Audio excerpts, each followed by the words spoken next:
विविध कारणांमुळे बिबट्यांची संख्या मोठ्या प्रमाणात वाढल्यामुळे आणि त्यांनी जंगल त्यांचा अधिवास सोडून मनुष्य वस्तीकडे कूच केलं असल्यामुळे शेतकऱ्यांना आणि ग्रामीण जनतेला बिबट्यांच्या हल्ल्यांचा मुकाबला करावा लागतोय। गेल्या सबंध 10 महिन्यामध्ये तब्बल 47 ठिकाणी अशा प्रकारच्या हल्ल्यामध्ये मनुष्याचा जीव हा त्यांना गमवावा लागलेला आहे। या अत्यंत भीषण घटना घडलेल्या आहेत। सरकारला या पार्श्वभूमीवर किसान सभेच्या वतीने आम्ही मागणी करतोय की त्यांनी तातडीने या बिबट्यांचा बंदोबस्त करण्यासाठी एक सर्वसमावेशक अशा प्रकारची योजना आखावी। विशेषतः तज्ञांचं याच्याबद्दल मार्गदर्शन घ्यावं।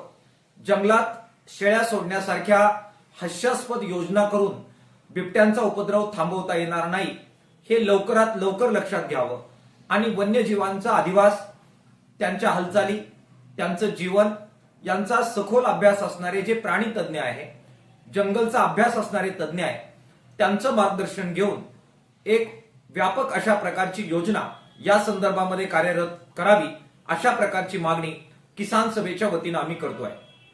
शेतकऱ्यांना बऱ्याचदा रात्री लाईट असल्यामुळे पाणी रात्री भरावं लागतं। पिकांना पाणी देण्यासाठी रात्रीचं शेतामध्ये जावं लागतं।